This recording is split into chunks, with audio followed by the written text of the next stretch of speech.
Lauren did everything to keep her baby well fed, even going as far as to sing in the street to earn a little money. The young woman's situation was very difficult until she was surprised by a luxury car stopping so the person inside could listen to her music. On the morning of May 29, 2000, Lauren had screamed with all her might as she watched her little sister leave with her new family. "Please, don't take her away! Don't leave me alone!" The little girl had cried. They were not blood sisters, but they had known each other since they were very young, Lauren being the oldest. Both had no parents and had lived in an orphanage since they were babies, becoming inseparable. And together, they became the family they never had. So at that moment when Anna was taken away by a man and a woman, the sadness of thinking that they would probably never see each other again was enormous. The children had done everything together, and knowing how the rules of the orphanage worked, Lauren and Anna would hide when visiting hours arrived because it meant that one of them could be adopted. They would run to a secret hiding place inside the kitchen and stay there until everyone left, singing a song they had created themselves to dispel all their fears. Only those two knew what the song was and what it truly meant, and the only noticeable effect was that the sound calmed them down.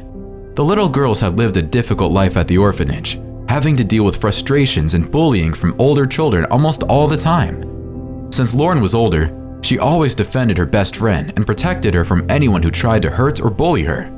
Not only that, but she also saved Anna from some of the messes the younger girl got into. Anna was always trying to entertain herself in that monotonous place and liked to touch everything she saw in front of her.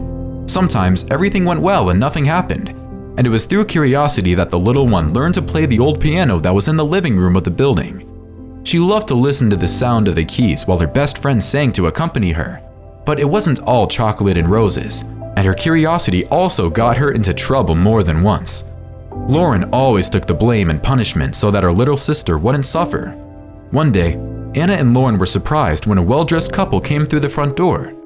They were looking for a little girl, preferably one that was under 5 years old.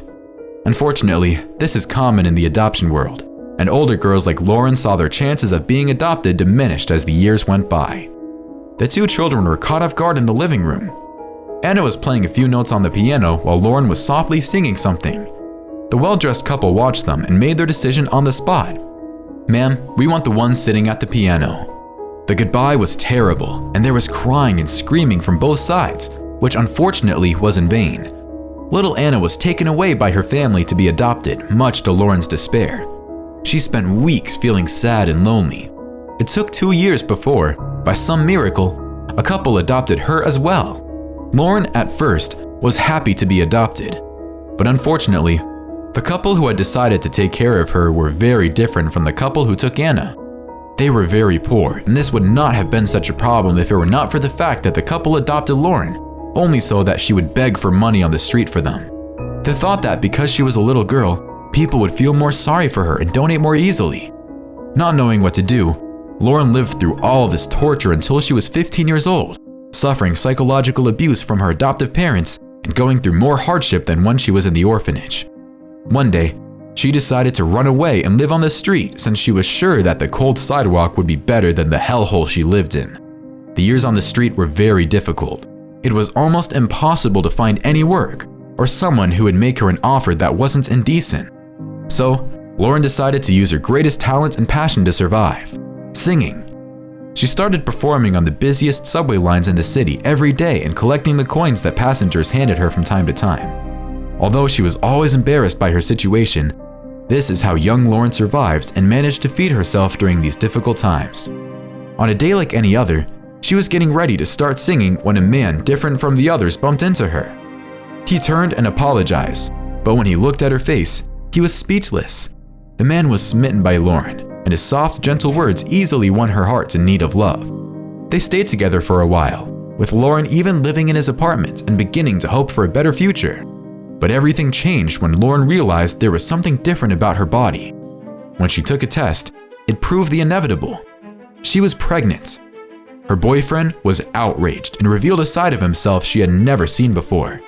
He angrily threw the young woman out of his house, saying he could not afford a child and did not even know if the baby was really his. Lauren's life became extremely difficult. She was on the verge of depression and no longer had the strength to carry on. not wanting to feed herself and no longer seeing any meaning in life. But she knew that her hunger was no longer just her own, and that she now had a baby on the way that she would have to take care of. So she took to the streets and filled her lungs with air, singing as she had never sung before in her life, with the intention that enough people would give her some money so that the child would grow up healthy and strong. Time passed and Lauren gave birth to a beautiful son. She tried to spend as much time as possible in the hospital because that place was the only home she could give her baby. Soon after, it would be living in the cold and lonely gardens of the city, depending on other people's charity. Lauren kept singing to attract passerby, and she soon realized that now, with her baby on her lap, people were more generous with their money, even donating food items like bread and cookies. She got enough money to buy a small speaker and a microphone, thinking that this way, she could get more attention from the people passing by in the squares. She even gazed happily at those going by, and they were charmed and moved by her voice and her little boy. However, her contentment soon subsided when she realized that she might be doing to her son exactly what her adoptive parents had done to her during her childhood.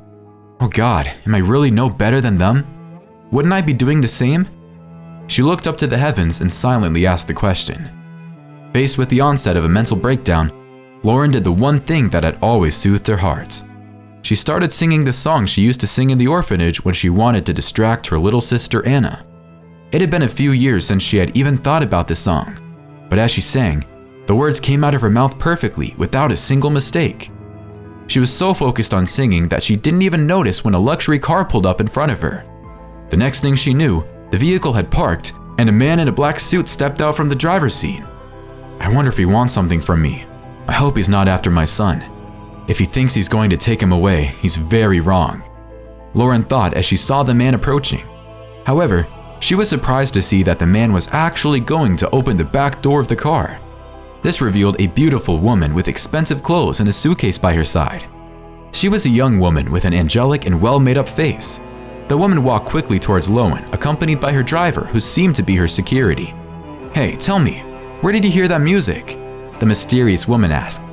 Lauren didn't want to answer because she was afraid of having her child taken from her. She had heard stories of other people who lived on the street and had their offspring stolen exactly that way. Through fear, she kept silent. The pretty woman from the car tried to pressure her to get answers, but seeing that Lauren would not give in at all, she decided to tell the truth. Look, I'm sorry to treat you this way. I didn't even introduce myself. I lived in an orphanage as a child, and my best friend, used to sing the song to me whenever we were nervous and afraid of being adopted by strangers. I looked for her everywhere but never found any record or clue. I even managed to locate her adoptive parents, but even they didn't know about her whereabouts. Hearing the song made me hope that maybe you know her or knew where she was. Upon hearing this, Lauren was unable to speak. She was in a state of shock, trying to believe what her ears were hearing, that the woman in front of her was Anna. She just hugged her sister and told her that she had written the song herself. Many tears and cries of laughter ensued. With this, everything changed. This was the best news the two had received in decades. I've been looking for you for all these years, but after I was adopted, my parents moved town several times, but I never gave up hope of finding you, my sister, Anna said as she held Lauren's son in her arms.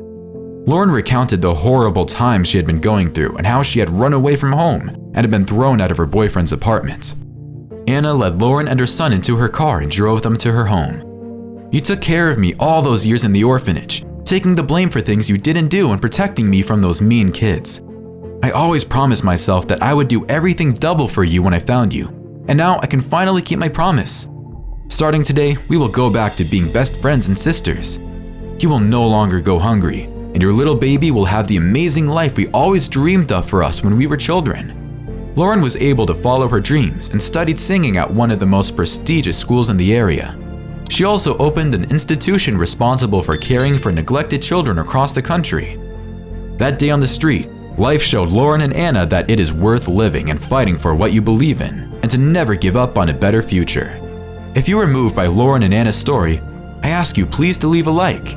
This other story that is appearing on the screen now will probably move you too.